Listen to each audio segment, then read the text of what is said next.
Bonjour, voilà, c'est Farida Tahar. Je suis députée à la région ici bruxelloise, donc députée au Parlement bruxellois et sénatrice pour les entités fédérées. Donc voilà, sénatrice pour représenter les intérêts de Bruxelles et des Bruxellois.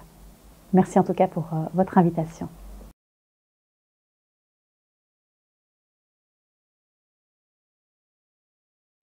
Alors, il s'agit en fait d'une décision de Wallonie-Bruxelles Enseignement, donc de son conseil d'administration, qui vient de décider de lever l'interdiction du port des signes convictionnels au sein des hautes écoles, des écoles supérieures et des écoles de promotion sociale qui relèvent de la Fédération Wallonie-Bruxelles. Alors, c'est une décision qui fait suite à une mobilisation du Conseil des étudiants de la Haute École Bruxelles-Brabant qui, à l'issue d'une longue, en tout cas, série de mobilisations, de débats, est parvenu à faire porter cette revendication d'une série d'étudiantes qui étaient empêchées de pouvoir accéder à l'enseignement et à l'éducation. Donc évidemment, je ne peux que saluer cette décision du Conseil d'administration de Wallonie-Bruxelles Enseignement qui sera en vigueur dès septembre prochain, donc l'année académique 2021-2022. Alors, évidemment, ici, on parle d'enseignement supérieur, de hautes écoles et d'écoles de promotion sociale. Ça concerne environ 50 000 étudiants, donc c'est important de rappeler combien, en tout cas, un nombre important d'étudiants pourront accéder enfin à l'enseignement dès septembre prochain.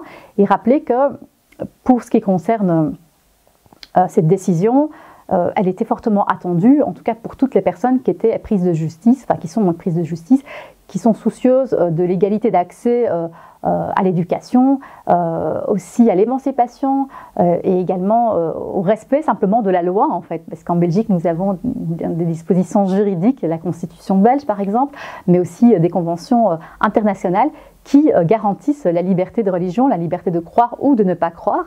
Et donc, en fait, aujourd'hui, cette décision ne fait que respecter la loi. C'est tout à l'honneur de ce conseil d'administration. Et je rappelle que, contrairement à la Belgique, dans les autres pays européens, les femmes majeures, les étudiantes majeures ne sont pas du tout empêchées d'accéder à l'enseignement et le port des signes convictionnels sont autorisés, même en France, où des débats parfois houleux sur la question du foulard, parce qu'on sait que c'est du foulard dont il s'agit, sont vraiment parfois difficiles. Donc même en France, dans les écoles supérieures, le port du foulard est toléré, est accepté.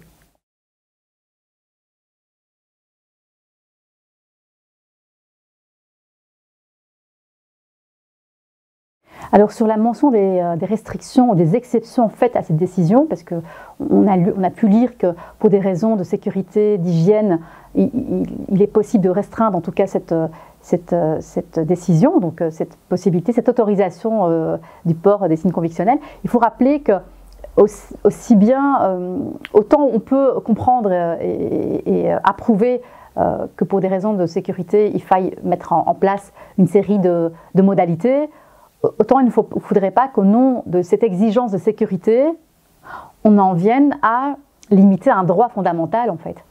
On peut trouver des aménagements, on peut trouver des modalités qui fassent en sorte que l'étudiante, par exemple, puisse garder son foulard tout en respectant et tout en ayant cette exigence de sécurité. On l'a vu dans des laboratoires, on l'a vu. Donc je crois que c'est une question de bon sens, de juste milieu, et je pense que des arrangements peuvent être trouvés tout en respectant évidemment le droit qui lui permet à une étudiante de porter son foulard et de pouvoir accéder à ses études.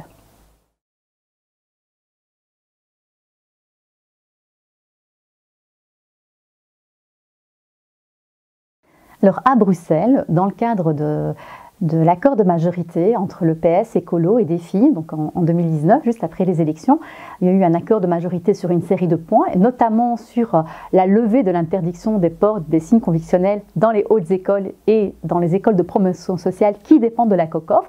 Une initiative que je tiens à rappeler qui vient de Madame Katabi, donc Zakia, Écolo, qui a donc pu porter aussi ce combat-là et qui aujourd'hui est inscrit dans la déclaration de politique générale de la COCOF. Ça veut dire concrètement que les écoles qui dépendent de la COCOF doivent lever cette interdiction qui était présente dans les règlements de leurs établissements. Alors aujourd'hui, toutes les écoles supérieures qui dépendent de la COCOF, les écoles de promotion sociale, jouent le jeu quelque part, donc on levait cette interdiction. Néanmoins, il faut rappeler que pour une des écoles qui dépend d'un pouvoir organisateur provincial, c'est un peu plus compliqué. Donc, dans les faits, une des écoles, malheureusement, n'a pas pu retirer, en tout cas, lever cette interdiction dans les faits. Mais je salue, en tout cas, toutes celles qui ont pu permettre, simplement, en fait, qui ont respecté la loi, qui respectent la loi et qui permettent à des femmes majeures, encore une fois, de pouvoir accéder à l'éducation, tout simplement.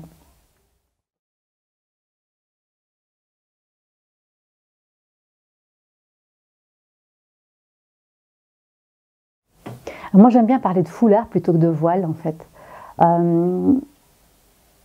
D'abord, c'est moins... L'idée du voile renvoie à quelque chose de fermé.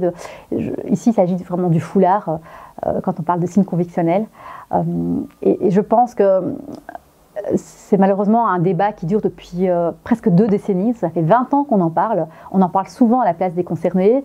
On en parle souvent en projetant parfois ses propres peurs, ses ignorances ou ses méconnaissances sur le sujet.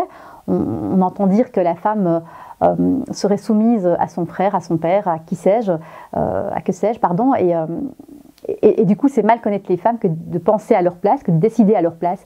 Donc je pense qu'on gagnerait à pouvoir mieux s'entreconnaître, à pouvoir démystifier aussi tout ce qu'on projette sur la question du foulard, et puis surtout à respecter finalement le droit, la loi, quand bien même on n'est pas d'accord avec autrui. C'est Voltaire qui disait que je me battrai jusqu'au bout pour défendre vos droits, même si je ne les partage pas. Et donc je crois que c'est important de pouvoir nous unir pour pouvoir garantir une cohésion sociale entre nous, pour pouvoir faire en sorte de respecter l'autre dans ce qu'il a même de différent, même quand on ne partage pas forcément ses idées. Et donc moi je suis quelqu'un en tout cas très soucieuse du respect de la loi, je le dis, je le répète.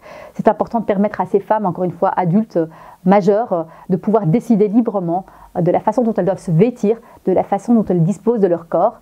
C'est toujours, encore une fois, les femmes qui sont visées. On ne parle pas des hommes, par exemple, dans tous ces débats-là. Pourtant, il y a des hommes qui ont choisi de porter une barbe pour 1001 raisons, pour des raisons esthétiques, pour des raisons religieuses, et encore une fois, c'est toujours les femmes qu'on va venir embêter. Je pense qu'en 2021, on a d'autres projets de société qu'on doit porter. On a des discours populistes, on a la peste brune à notre porte, parfois dans nos parlements, qui tiennent des discours haineux, racistes, à qui parfois on déroule le tapis rouge. Moi, c'est ça qui m'inquiète en fait. Hein. C'est l'avancée du populisme, du racisme. On doit faire front contre cette vraie menace. C'est pas la femme majeure qui porte un foulard, un tissu sur la tête qui est dangereuse en fait. C'est ce racisme, ces discours de haine qui pullulent sur nos réseaux sociaux. C'est ça qui doit pouvoir nous alerter en fait.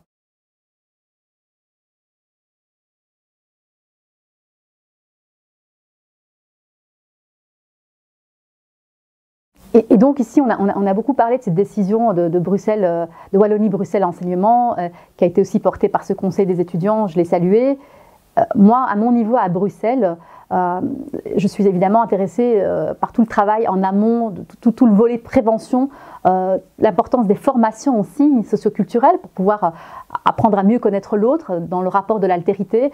Je pense fondamentalement qu'on doit éduquer, travailler sur les mentalités, travailler sur la déconstruction des préjugés. Ça commence très très tôt à l'école et ça se poursuit après dans les entreprises, au sein des travailleurs. Donc c'est un travail important que je veux porter à Bruxelles. Et puis il y a tout le volet peut-être un peu plus répressif. Qu'est-ce qu'on fait une fois qu'il y a discrimination, que ce soit pour des raisons religieuses, que ce soit pour des raisons d'âge, de sexe, d'orientation sexuelle?